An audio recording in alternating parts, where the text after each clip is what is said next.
everyone, and welcome on today's event on strengthening holistic approaches for Paris Agreement implementation and NDCs.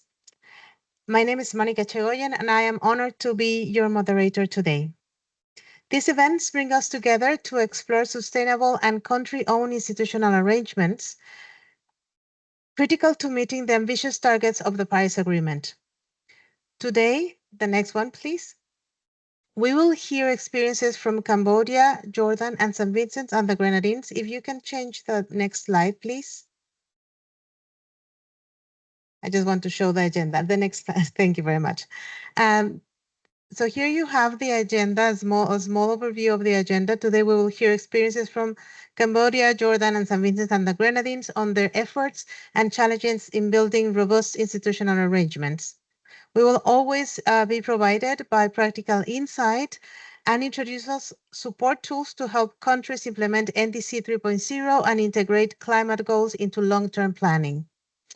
I will now like to invite James Graver, Director of Mitigation at the UNFCCC Secretariat, to share his welcoming remarks. Please, James. Thank you, Monica.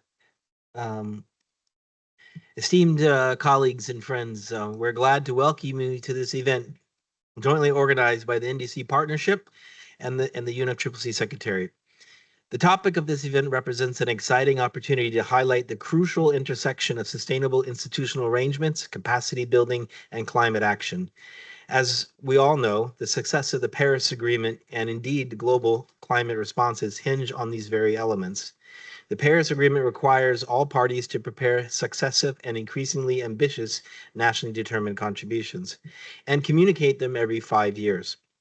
Further, all parties have to report on a biennial basis under the enhanced transparency framework, including tracking implementation and achievement of their NDCs. Parties' mitigation efforts should ultimately result in long-term decarbonization in order to achieve the temperature objective of the Paris Agreement, as well as their national development goals. Yet last year, the results of the first global stocktake made clear that parties' current NDCs are not sufficient to meet the objectives of the Paris Agreement. The reality has since been further underlined in recent weeks by the findings of the 2024 NDC Synthesis Report and the UNEP Emissions Gap Report. 2025 represents an important opportunity for all parties to raise their ambition and deliver bold climate action through their revised NDCs, what we refer to as NDC 3.0. Done right, these will represent blueprints for a future where climate action drives development, clean energy powers our economies, and the health and safety of our local communities is safeguarded. Significant progress has been made in delivering NDC 3.0 through the important support mobilized to developing countries by development and implementation partners. Nevertheless, local capacity building needs and gaps continue to represent serious hurdles to the full implementation of NDCs. And in this context, there is a strong call to develop approaches that assist in retaining and sustaining capacity, strengthening institutional capabilities, increase country ownership, and support the more active engagement of local actors in capacity building activities. For example, national academic and research organizations, the general public, and the private sector, particularly SMEs, all must be engaged. In other words, achieving ambitious and implementable NDCs implies taking a whole of government and a whole of society approach, realizing long-term decarbonization while supporting an integrated national path to sustainable development. And addressing global challenges requires systemic approaches supported by national institutional structures, legislation, and the capacity to mobilize such systems in a sustainable and long-term manner. Yet despite this reality, we do often see climate approaches which are siloed in specific government departments, strategy documents, or policies. And although ambitious plans are an essential element of reaching our climate goals, we know that they can only be successful if built on a foundation of institutions, government bodies, local capacities, and policies that allow for their realization. In order to be effective, we know that NDC must be more than words on paper. They must be supported by sustainable institutional arrangements that ensure their long-term implementation and mainstreaming throughout government and society. And this is the very idea that underpins the Holistic Approach Project, which is currently being piloted by the NDC Partnership and the UNFCCC Secretariat in Cambodia, Jordan, and St. Vincent and the Grenadines, and is midway through its implementation. In each of these three countries, the project has undertaken a thorough analysis of existing institutional arrangements and structures enabling the implementation of climate commitments, as well as the gaps and requirements that are hindering this process. In subsequent phases of the project, this analysis will be transformed into blueprints for enhanced institutional support frameworks and country-specific action plans that allow for improved NDC and long-term low-emission development strategies preparation, the alignment of short and long-term planning, enhanced transparency, improved capacity building, and the involvement of diverse local stakeholders. Today, we will share some initial findings from this endeavor, drawing lessons from the institutional architecture, challenges, and lessons learned thus far in these countries to explore the integration of climate action planning into government institutions and long-term development strategies.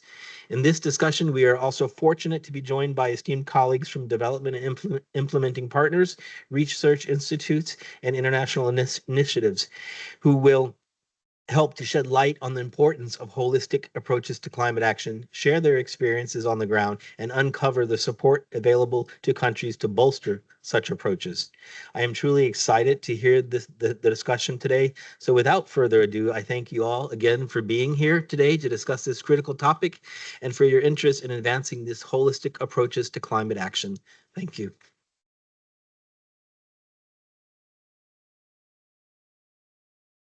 Thank you very much, James. And thank you all for being here and keep coming. Now we're going to set the stage of this conversation today, and we're going to be joined by Marta Torres Gaunfos, Director of Climate Program at IDRI. Marta will present on the value of holistic approaches versus project-based implementation.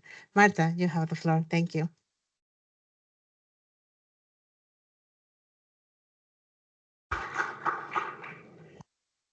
Thanks, dear colleagues. Good morning. I do have perfect.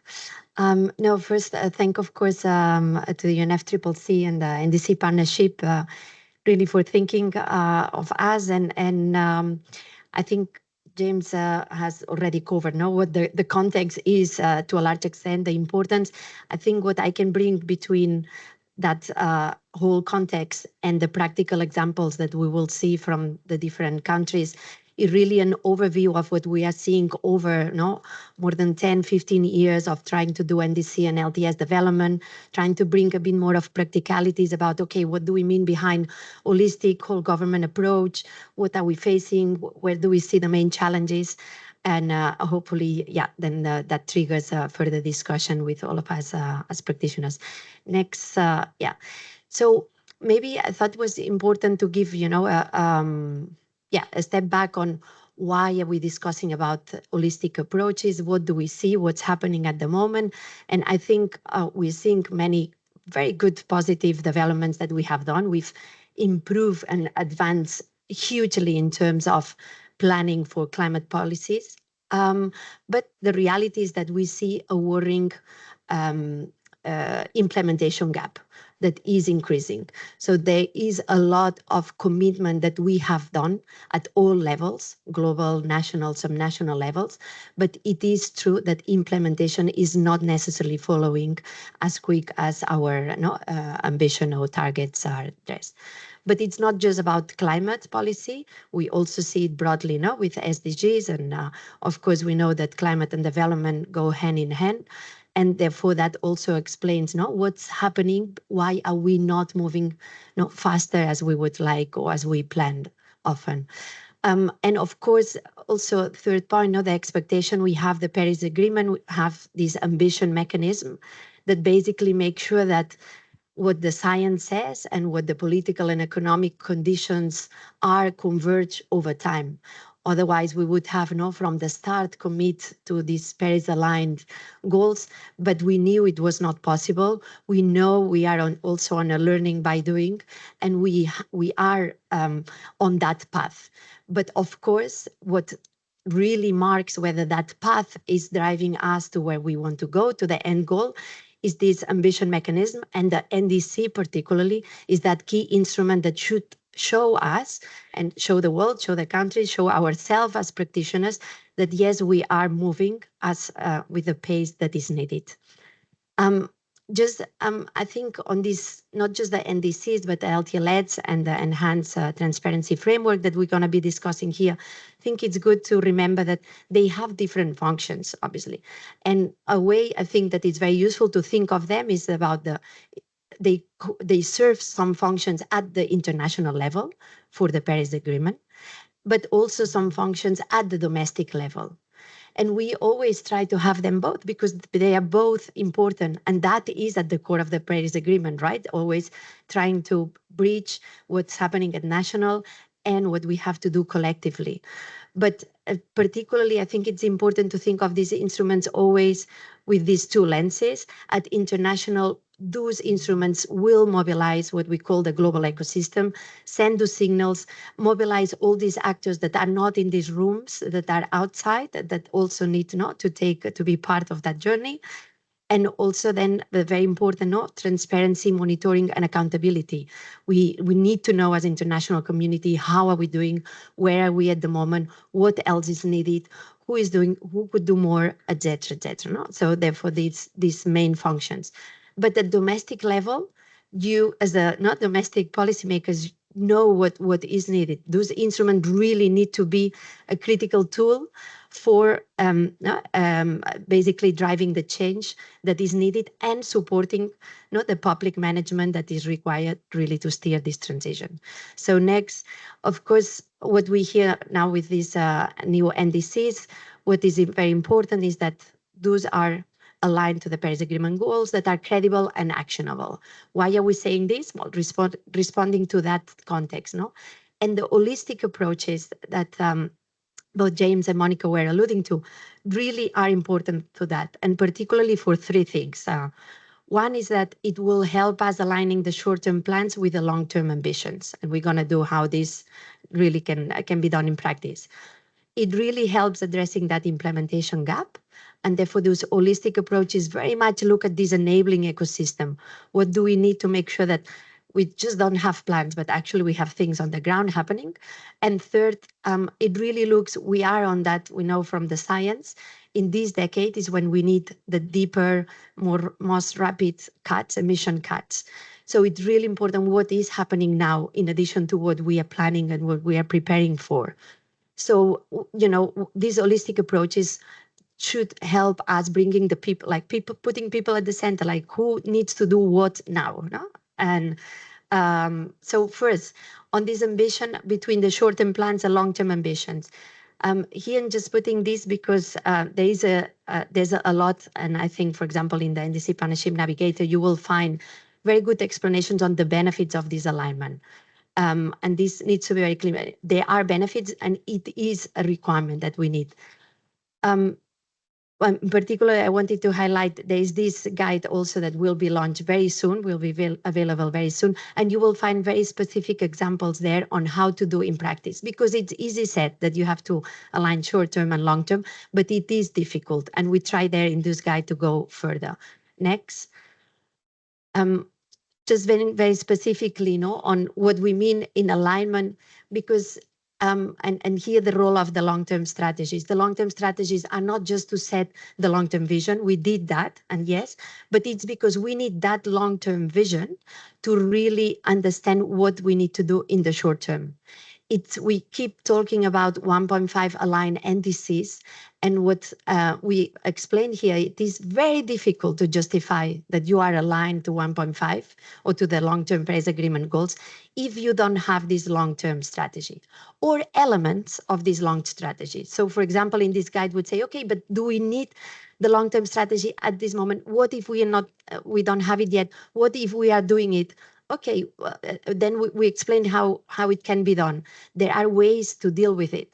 But what is important is that we cannot justify that we are aligned in the short term in our NDCs if we don't have those elements of the long-term perspective that an LTLS can provide you. So next, obviously, and next, I will just faster to this. Then what are those elements, no? And what are we looking into these long-term strategies? Here there's many things that might sound very technical, but really that I think what we want to say is with this long-term, it really helps you putting, for example, a development vision really at the core of what we need to do also for climate action. It helps you realizing that there are actually several paths to get to carbon neutrality that will have very different implications in the very short term in terms of, for example, which technologies do you really prioritize over which others you don't. It really allows you to bring other people that have other perspective on how to achieve this carbon neutrality on board and therefore get more ownership. It really allows you to understand the interplays between sectors and many other things that I really encourage you to go into the guide and to really look, because it's not just to have a good long-term strategy. It really, because only unpacking those things, you will be able to understand in the very short term in my NDC, am I aligned and am I bringing everything that is critical to have a credible NDC?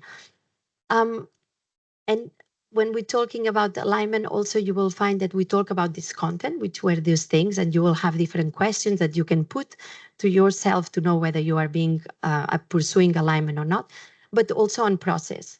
So many of you will have NDCs and LTLETs process in parallel, and this we will see that in the examples. Okay, what are the different things, tools, ways that we've been, pursuing in order to be most effective? Next. Then, okay, alignment was one thing we said, but we could have very good aligned NDCs and long-term strategies in paper and still not triggering the action that we need. So that's why the institutional and the capacity building part are so important. What I want to drive, we interview over 60 people, 60 people that had been involved over more than 3 years in several long-term strategy processes in the previous NDC round. We interviewed them asking, is it really, what are you gaining from this? Do you think that out of this process, these strategies that we're doing, this stakeholder engagement that we're doing, how is it useful? And they were very good things because everyone that was interviewed valued this process because they really learn what is the complexity we have ahead, what do we need to do, what can I do from my sector, my organization, in my territory, in my municipality. They understood the complexity and the interrelations, what I needed from others, what the bottlenecks were on others, and therefore, like who do I need to talk to in order to action? But also many raised things that James was also saying, like, but the framing, is that climate, is that something add-on to our development aspiration? Is that something that is internationally maybe imposed? Is that something driven by development partners? And questions of, and then, yes, we've agreed on that vision, but do we have the capacity then to remobilize the people that we have to do, like, the change? Do we understand how change will happen and who we need? I know my time is up, so just the last slide. There are many questions. I think you will have it, but yeah, thanks. The previous slide, yeah, that's perfect. There are many examples, a wealth of examples that I encourage you all to really look and create those spaces for knowledge, for exchanging between people, because they are very different ways of doing a stakeholder engagement, very different ways of doing the institutional arrangement for keeping that NDCs and LTS processes, ongoing, and not have the fatigue from stakeholders and even from politicians that would not know how to embrace them, this continuous revision that we're asking for. But to remember, these three processes are not just UNFCCC processes, although they are critical here and they are critical for the Paris Agreement. But really, they need to be institutionalized, because what is a no regret from these 15 years of experience is that they build the capacity, they build the institutions that are needed, if it's well done, that are needed really to drive the change and the action that we need, both mainstreaming at sector and subnational level, but also facilitating these finance flows, investment, getting a better capacity to absorb those flows. We are hearing in the discussion on the country platforms, those are all very good concepts, but only if you have the capacity, if you have the vision, if you have the people behind that understand what needs to happen, then we can make all those instruments effective. And last but not least, to guide the cooperation needs. I think we're discussing a lot on NDCs, what is aligned, what is the international cooperation, also package that is aligned to the Paris Agreement. What do we need to do internationally in terms of trade, in terms of many other policies that should also align and that should support countries to go further. And it's only by unpacking from a country level, what do I need from the rest of the world, and putting it forward in this forum, that we can continue advancing also at the international level. Thanks so much. I'll leave it here, and hope it's useful.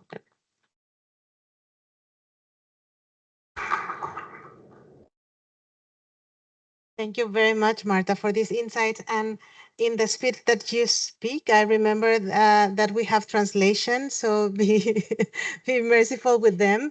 We have translation in channel 1 and channel 3 for Spanish and channel 5 for Arabic. If you need it, you can have the headset behind. As we said, we have had the context set. And now our next segment focus on practical application of holistic approaches in 3 countries. So I will be honored if I can invite the speakers to the podium. We're gonna have representatives from Cambodia, Jordan, and if you can put the next slide, please. Thank you. For Cambodia, Jordan, and St. Vincent and the Grenadines. If you can please join us, the 3 of you already here in the podium. I will introduce each one of you. So you can see your slides also in front in the screens. Thank you very much. We're going to start this segment of practical experiences and the implementation of the Holistic Approach project that James has mentioned in the introduction. Is a pilot project that we are launching jointly, UNFCCC Secretariat and the NDC Partnership.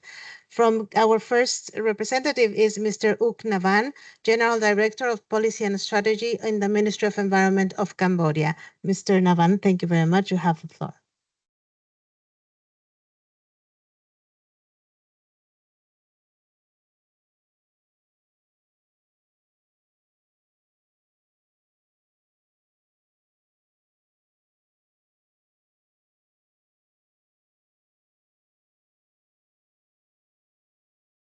Okay. Good morning, ladies and gentlemen and colleagues. Today is my honor to represent my Cambodian team to present here about Cambodian country experience on holistic approach project in Cambodia. And taking this opportunity, I would like to thank UNFCCC Secretary and NDC Partnership that have chosen Cambodia among the 3 countries, Jordan, St. Vincent, and Grenadines, to prepare this holistic approach project for NDC 3.0.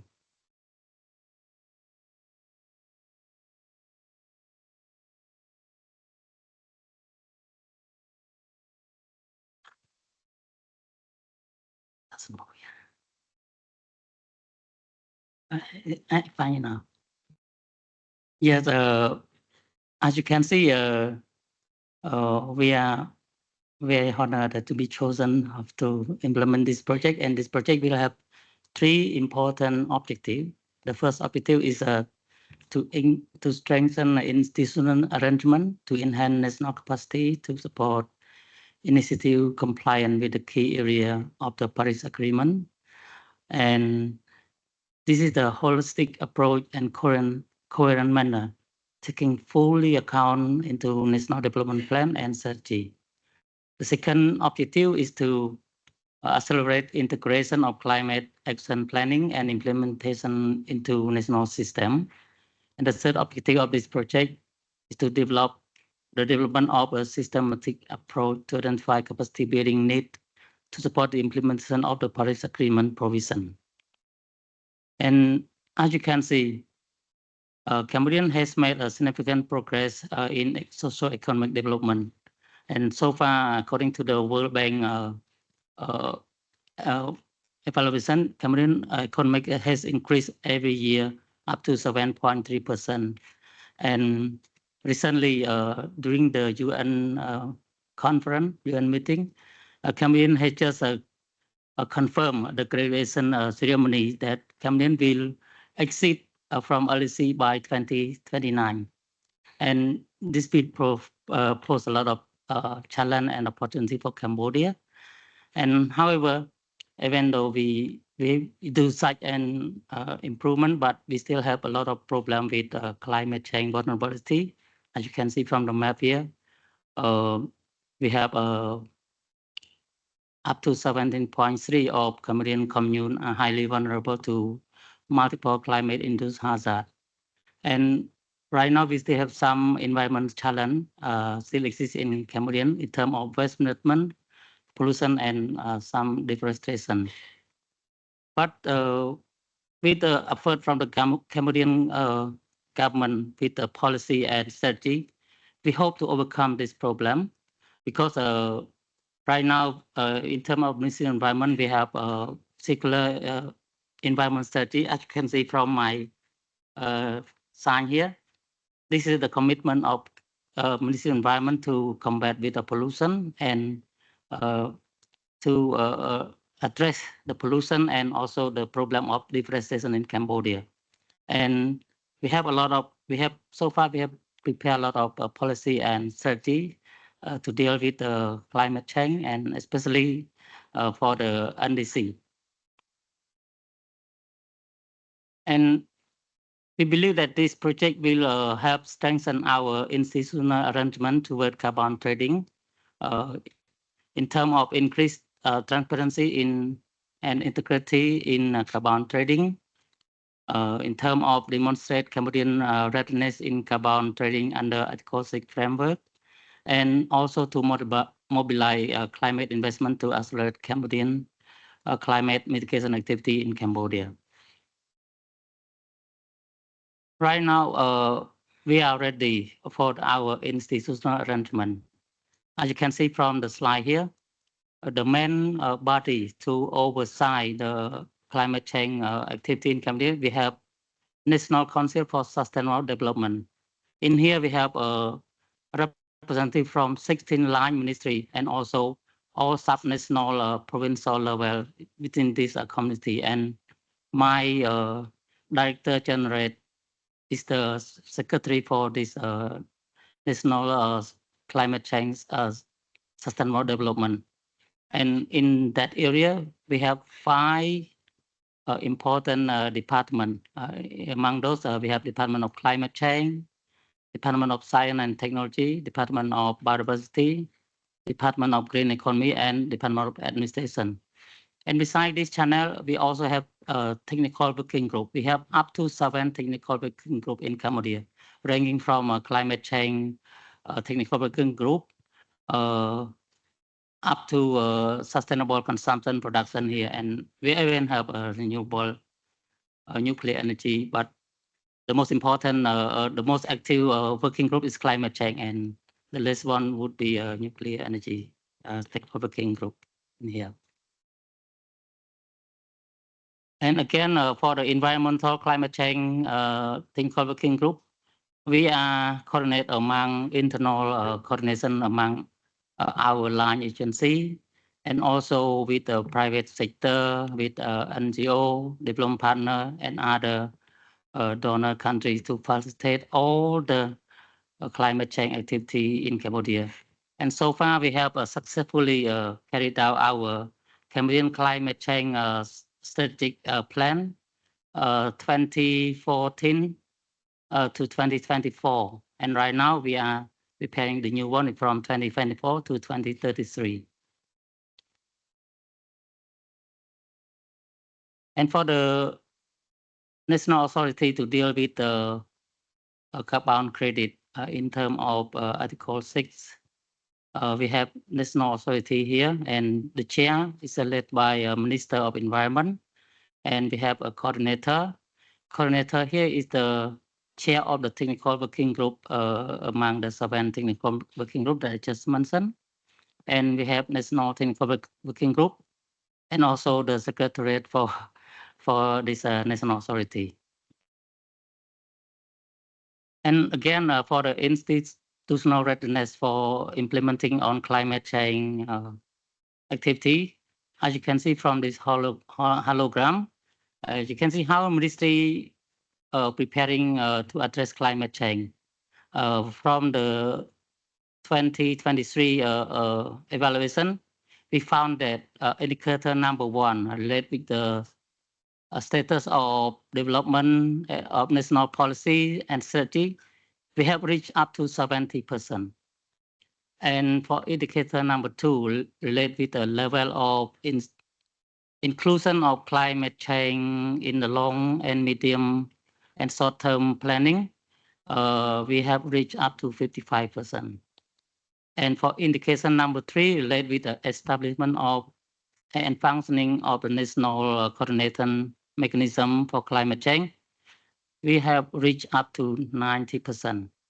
And indicator number 4, level production and access and use of climate change information, we reach up to 66%.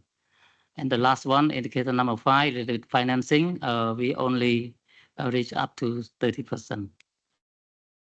For the systematic approach, as already mentioned, we have successfully carried out our Cambodian climate change strategy plan 2013 to 2024. And right now we are at the beginning stage of implementing our Cambodian climate change strategy plan for 2024 to 2033. And we also have a Pentagon strategy, and also I just mentioned about a circular strategy for environment. And we also now at the stage of preparing our NDC 3.0. And so far we have just submit our update NDC by 2020. And now we are at a ready stage to prepare our NDC 3.0. As you can see for our update NDC here, we have 33 priority mitigation action, and the estimation of the cost to implement this 33 priority mitigation action will be 5.6 billion for the period from 2021 to 2030. And again, for the long-term strategy for carbon neutrality, we have studied that we need up to 690 million in 2030 to invest from private sector, and the investment from private sector is expected to be 75%. And as you can see, we just launched recently the operation manual for the implementation of Article 6 in terms of greenhouse gas reduction in Cambodia. And for the funding mobilization, so far we have mobilized up to around 255 million for the climate change mitigation activity in Cambodia. And most funding is are mostly from Green Climate Fund and the Global Environment Facility, and also from other bilateral funds from Korea, Japan, China, or etc. And we have our partner here, as you can see from the slide here. Okay, thank you. And as I already mentioned that our update NDC was submitted in 2020, and we use these three term mitigation, adaptation, and enabling. And once again, for our NDC 3.0, we're going to use the same term, mitigation, adaptation, and enabling, with just more climate emission and inclusive, especially when we have this holistic approach. We hope that our next NDC 3.0 will be more success, because so far our update NDC, we don't achieve much. We just have very little achievement, and then we hope this time we will make more achievement in Cambodia. And I think for the capacity building from this project, we will use this opportunity to build more capacity building for our stakeholder to deal with the climate change impact in Cambodia. And once again, because my time is not enough, so I just take this time to express my sincere thanks for the UNFCCC Secretariat and the NDC Partnership for choosing Cambodian to preparing this holistic project approach. And I'm looking forward to answer some questions if you may have, and thank you. Thank you very much, Mr. Navan, and thank you for being considerate for the time of the other speakers. Our next speaker is Mr. Belal Karin.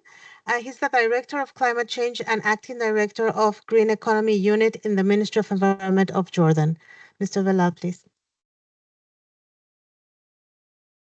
Well, thank you so much for that. Hello, everybody. And just allow me at the beginning to express my gratitude for the NDC partnership headed by Pablo, and also before James leaves us, also gratitude for the UNFCCC, especially the mitigation division, which is mentored by.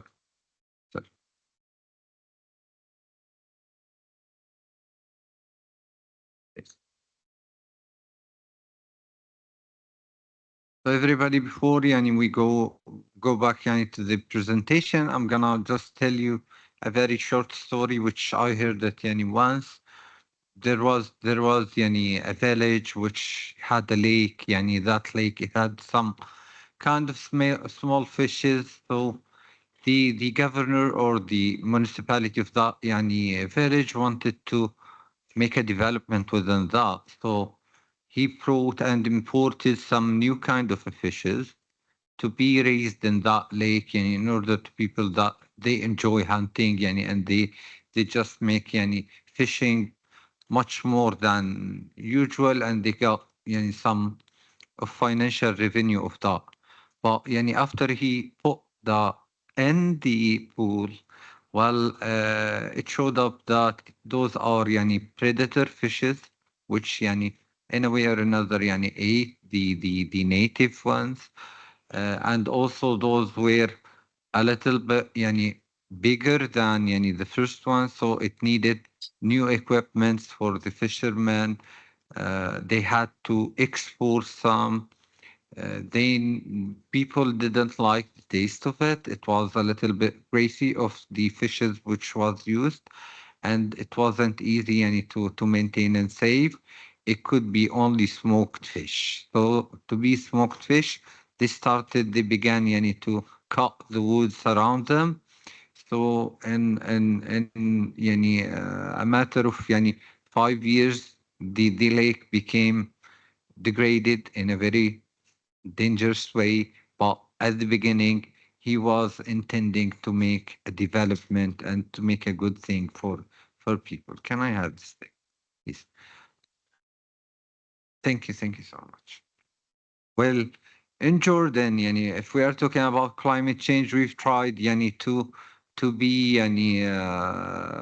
working with everybody in the country and everybody around us, of countries, and also within the international community. In order to establish that, we've went within the regulatory scheme that we do have it. For Jordan, it is the bylaw yani 79. It was yani issued by 2019, and we've established what was called yani the National Climate Change Committee, consists from the Ministry of Environment and also the all in line 16 other ministries. Under beneath that committee, we do have task forces and also a focal point from each entity of private sector, academia, and also the NGOs who represent the social community. Well, within Jordan, I'm gonna just check yani, in a very fast way what Jordan did. Jordan updated yani, our NDCs. It was raised yani, from 14% to be 31% by 2030. And as you know, yani, Jordan within all of the other yani, countries will go within the 3.5 yani, next year. Hopefully, it will be it will be a very good NDCs for all of us. So, yani, and also in order to have a long-term policy, Jordan yani, updated our climate policy to be 2022 until 2050. Within that, we've concentrated how to engage gender, how to engage youth, how to engage also the disabled people, so that yani, as the most vulnerable people in the community. The same we did within the adaptation. We had our adaptation plan, which we are planning, and inshallah, hopefully near soon, there will be a comprehensive adaptation action plan for that. The same Jordan did in different yani, places. We are talking about the renewables and the cost benefit analysis. For the most important yani, 35 priority, those were in the support of NDC partnership and help with them.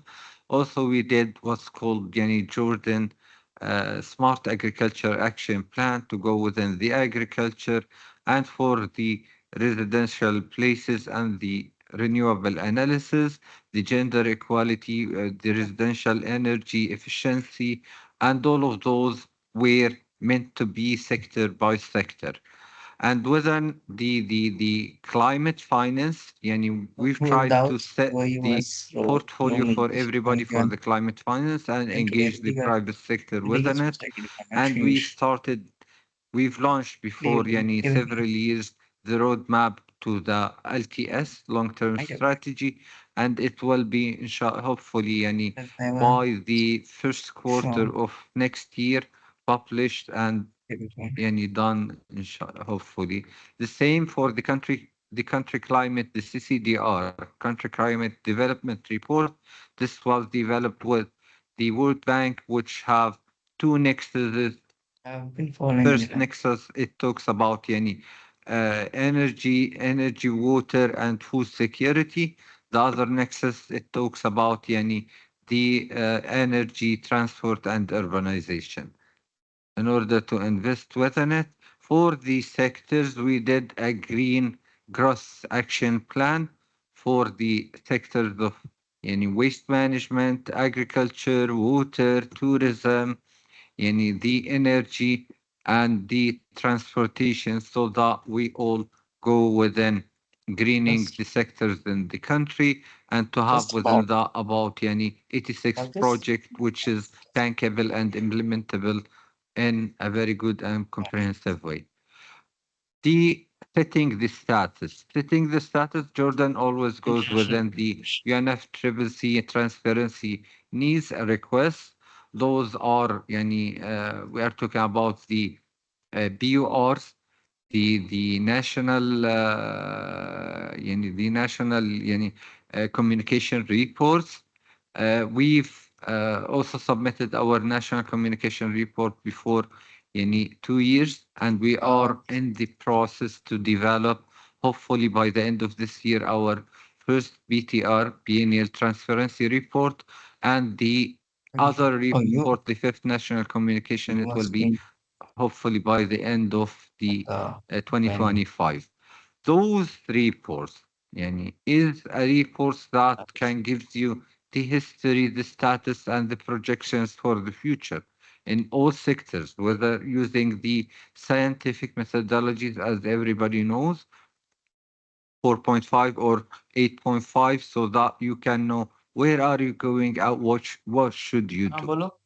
So within that, I didn't mention what is the other strategies in the country, yani sector by sector, about yani what is related to our place here. There's some complicated issues within these slides, but the matter here, we went also within the financial scene in the country and did what is called the green finance strategy. This was issued from the Central Bank of Jordan, so we can set the scene for the commercial bank and financial institutions. It will be followed soonly by the green taxonomy in Jordan.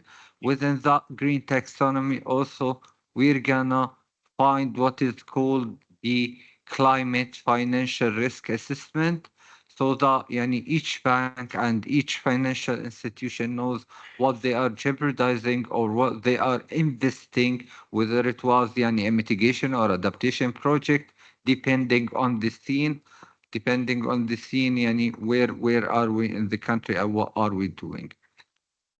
So within that, within the energy, transport, waste, water, tourism, agriculture, each of those have yani, some action plan strategies in Jordan, but we are talking about that. Within those dots, the holistic approach comes to connect those dots, to have a holistic approach and a very good comprehensive plan that yani, can take everything to give that in a place to a different place beneficial. So we are talking about yani, if you want to go to the Paris Agreement, which was creatively built agreement, you can take it as the response measure, you can take it as the just transition, you can take it as the adaptation co-benefit of mitigation to adaptation. So we are talking about a very comprehensive place that yani can give the country a full holistic approach, how to work, how to make the cash flow between sectors, how to make the reduction in a sector is a benefit to be used in a different sector within the sequence of a climatic response development. I took much of my time. Thank you. Thank you so much. Thank you very much, Bilal, and thank you for sharing this important paths that Jordan has gone in the last years. And I just want to mention that this Holistic Approach project is building on whatever you're doing with other organizations like World Bank. Last but not least, we have the experience of St. Vincent and the Grenadines, and I'm very glad to have here Edmund Jackson, the in-country facilitator of the NDC Partnership in St. Vincent and the Grenadines. Please, Edmund. Thank you, Madam Facilitator. Good afternoon, everyone. I bring you greetings from beautiful St. Vincent and the Grenadines, where it's after 4 a.m., but it's actually 26 degrees Celsius. I'm in my country now. So to justify my existence on this esteemed panel, I'm going to focus on institutional arrangements and a couple of challenges that we have in trying to implement holistical approaches to address reporting with regards to the Paris Agreement. In St. Vincent and the Grenadines, there's a small sustainable development unit that acts as a focal point for not only the Climate Change Convention, but there's also the Convention on Biological Diversity, there's the UNFCCC Convention that deals with desertification, there's the Montreal Protocol that deals with ozone, and I should slow down because there's interpretation, and they also deal with hazardous substances. But there's also a young team of professionals that has to deal with the reporting and addressing implementation of all these different conventions at the national level. So we actually have more projects on the ground than people to implement the projects. And that in itself brings a number of challenges. Secondly, over the last few election cycles, the Sustainable Development Unit has been living a nomadic life. And so it changes from ministry to ministry, and that in itself brings another set of challenges where you have to, again, make aware the minister, the permanent secretary, the people that deals with budgeting issues, the accounting division, as to what it is the unit does and how this relates to the international conventions that St. Vincent has signed on to. So there's a small unit to implement many different projects, and that leaves things lagging at some point in time. In 2019, we developed a national climate change policy, and we also established what is called a National Technical Advisory Committee on Climate Change. And this committee is composed of a number of different government institutions that deals with adaptation and mitigation. It also has civil society representation as well as academia.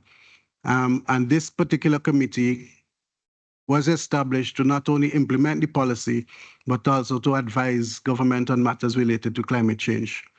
From a practical standpoint, this committee or subsets of the committee are being used to implement a couple of projects that we're implementing now on the ground.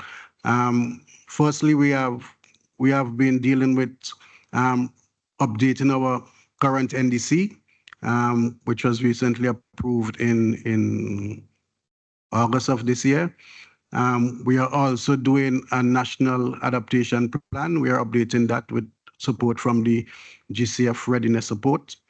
And we are also at the same time undertaking our first biannual transparency report, and that is jointly being done with our third national communications. And while you may think that this would only be 3 projects, I'm just going to focus in on the NAP only, which in its development, we currently have 3 different consultancies on the ground. At a time when we are just recovering from the effects of a Hurricane Beryl, which was actually a Category 4 that totally devastated a couple of our Grenadine islands. And so therefore, finding persons to actually be part of a consultancy is challenging. And there is also the issue of having all of the consultancies at the ground at the same time, which will cause stakeholder fatigue. And so we are trying to manage these sorts of issues from a small island developing state perspective, where you only have a few persons in the Sustainable Development Unit. And so the Technical Advisory Committee plays a critical role where you have a number of different experts from the number of different line ministries that assist in advising and being part of the projects that we're implementing. And so the burden is less on the Sustainable Development Unit to actually monitor and oversee these different projects. In addition, the outputs that are being produced from these projects will need to be reviewed from time to time. Likewise, there will be need for capacity building, not only with the technical advisory, but with the Sustainable Development Unit as well, to ensure that the products that we are getting from these consultancies can actually be of use. So in moving forward, it will be critical for a couple of things. One, while these reports are important, and while we have to report to the UNFCCC because of our obligations, as Martha said, there's an implementation gap that needs to be filled. So while we develop the NDC, the next step will be implementation. And and we would like I to think possibly get more assistance with regard to focus on implementing properties in activities that have been highlighted as national priorities moving forward. Secondly, capacity needs to be built to assist in reporting. Capacity needs to be built in starting work on the project diagram. development, and there's also the need to build capacity within the unit itself, maybe moving it from a unit to a division, where all matters related to climate change can be focused and channeled, and therefore creating that foundation where holistic approach can be used to actually report and implement climate change projects at the national level. That is my comments for now, and I'm here to answer any questions. Thank you.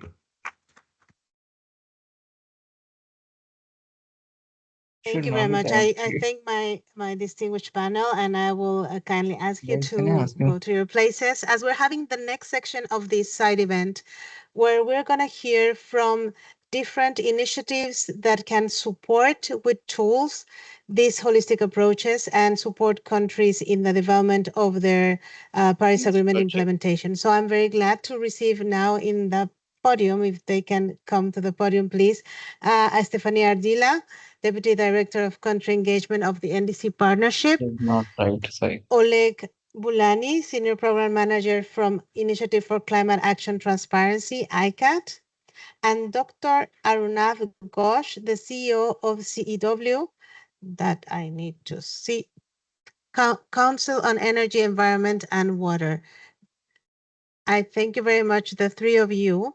And we would like you to share with us about your specific tools and resources that your organizations provide to support the holistic approaches for NDC 3.0 and the Paris Agreement implementation. But I will kindly ask you to be very practical in your intervention on how countries can access to those tools, and how do you see is the first step for them to apply them in their implementation. Thank you very much. Stefania, we can start with you. Thank you so much, Monica. I'll be very practical as I can.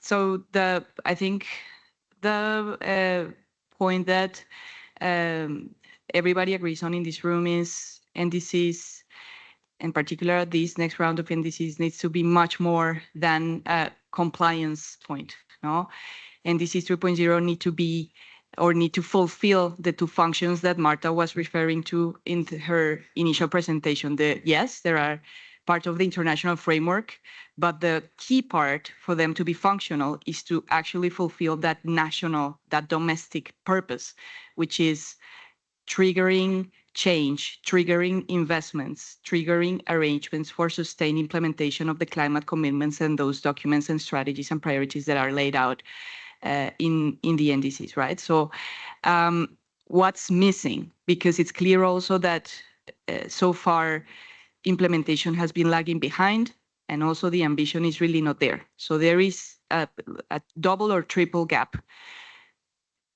It can be that there are attributes that need to be present in the NDCs that are not there.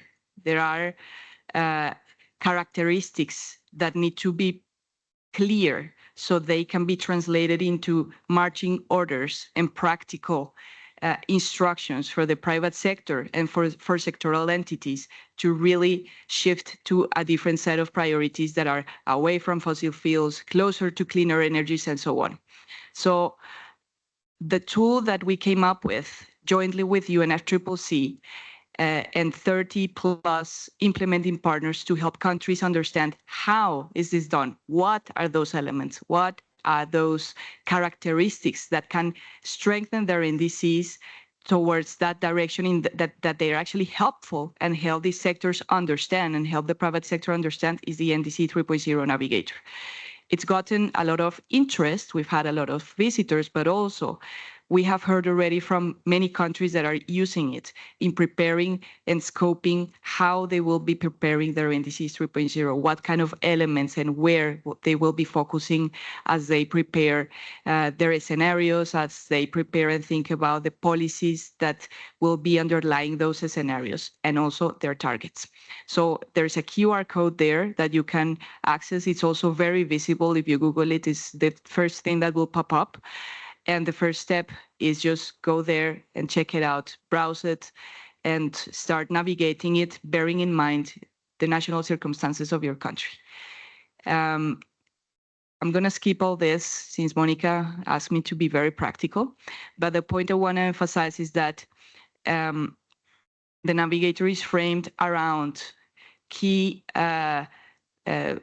routes that are really strongly tied to the global stocktake, and those big elements that are needed and expected from NDCs 3.0. For instance, 1.5 alignment, which is needed and everybody knows it, but it's very unclear and tricky to understand the how. So there will be guiding questions and concrete proposals and opportunities for countries to explore, okay, how do I do this? What does this even mean? So here's just a list of those questions, and tied to the questions, there are resources and guidance from many members of the NDC partnership who have collaborated with us and constantly update the best available information. So you have access in one place to all that best practice that can help you unpack what this 1.5 alignment, for instance, means for your country. The last point that I want to make is that for institutions, you can contribute at all times to the navigator. There is an online form, or you can simply reach out to us at the NDC Partnership Support Unit so we can make your guidance visible within the navigator. The last point is, if you're a country, we can also support you in implementing and preparing, in developing your NDC 3.0 and also LTLETs. So many countries have come forward. The NDC partnership has a window, which is the Global Call on NDC 3.0 and LTLETs, that is intended to mobilize the support for enhancement and ambition raising. We have we're at 67 countries that have requested support. Around 60 are focused on NDCs. So we're working hard on getting that support in place. And if you haven't done so and are still hesitant, please come forward, just shoot us an email, contact us through these channels, and we will be here to help you. Thank you.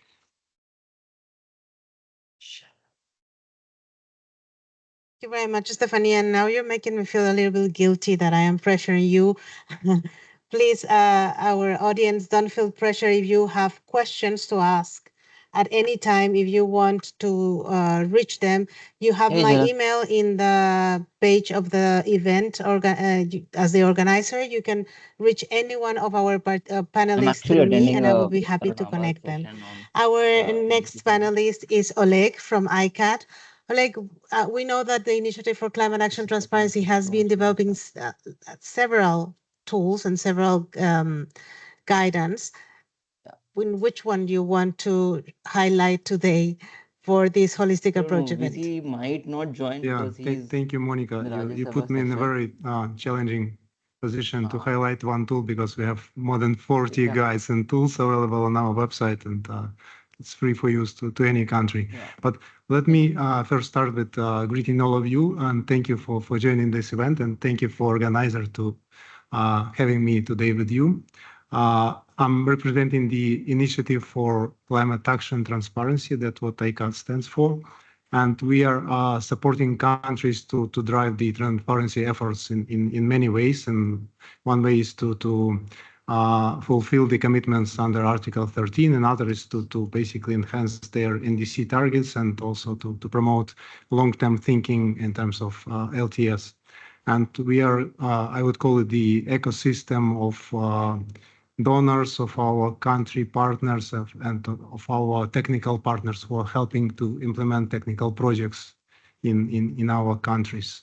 Currently, we are working in more than 50 countries, and we also have 3 regional hubs that are facilitating the knowledge exchange and experience exchange between the countries in Central Africa, Central America, and Central Asia. We always try to be country-driven when it comes to the country projects. So we try to accommodate all the demands that coming from the countries when it comes to the transparency efforts. But what I'd like to underline that we emphasize to the countries that they need to think broader than just fulfilling the requirements of Articles 13 to prepare the BTR, because the same kind of institutional arrangements, the same data, the same exercises for modeling of projections of greenhouse gas emissions and things are needed for other purposes. They are needed for NDC update, they are needed for long-term strategy. They might also be needed to, incorporate the mainstream climate change into development policies. So with that in mind, we always try to, push countries towards holistic approach when they try to implement the transparency frameworks in their countries. So, and if you even look at the Article 13 in the Paris Agreement, it has the dual purpose. It's not only about the reporting and putting the BTR every second year. It has the language saying that it's to build the mutual trust through the reporting, but it also is to support the effective implementation of the Paris Agreement. And that second part sometimes is missing, because I know that all the countries are really under the pressure to prepare the BTR, and sometimes they miss the second part of the Article 13 open paragraph.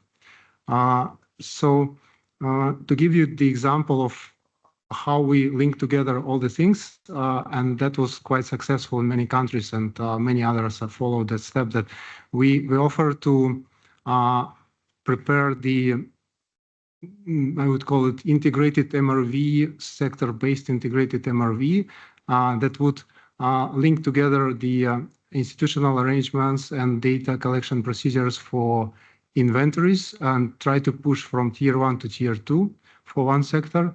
Then to make the assessment of policies and measures for their GHG impact, and then to put that assessment into time perspective and to build the projections for that sector, and if possible, build the projections for other sectors.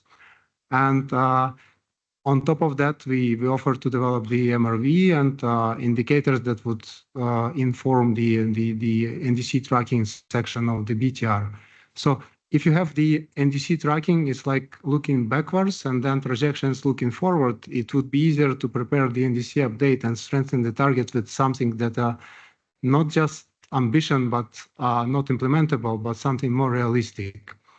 So that's the purely GHG part of MRV framework that we offer. But what's also important to highlight that we think that the means of implementation are not less important than the data for projections. So we try to connect the emission data with the finance data in a way that the country would be equipped with the MRV for climate finance tracking. And we have a guide for climate finance tracking that brings together, by implementing it, would bring together the Ministry of Environment and Ministry of Finance. So it's like financial numbers and technical numbers would talk to each other, and it would help countries to develop the NDC implementation strategy.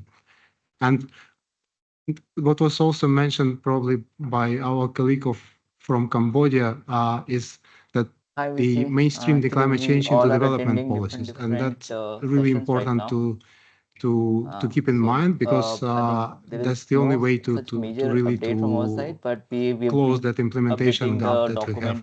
And for that, we offer the guide that help countries to assess how the climate policies would impact the Sustainable Development Goals achievement, and also the guide that would help countries to monitor the just transition, which is another important part, sometimes forgetting, but slowly becoming more prominent in the context of climate change. So getting back to the practical point of how to get engaged with ICAT, you can either reach out to our website. There is a section how to engage with ICAT, and it has the steps and the explanation how to get support from ICAT. We're available to work with developing countries around the world. If you're part of our regional hubs, then you can receive the support through the regional hubs by getting into knowledge exchange workshops that the hubs are organizing. And as I said, all our guides and tools, they are available on the website for using even without the ICAT project. And all our guides are supported by capacity building modules with the video, with the exercises. So it's quite informative, and you can download it and use it at your own pace. So I would stop here, and thank you very much. Thank you very much, Oleg. Very glad to have here Dr. Arnav Ghosh, because one of the projects that has been implementing in Cambodia has come with the support of CEW in developing a tool for institutional capacity. So we were very glad to have you here and understand a little bit more about this tool. Thank you, Monica, and good afternoon, everyone. It's a pleasure to be here. I'm Arnav Ghosh. I represent the Council on Energy, Environment and Water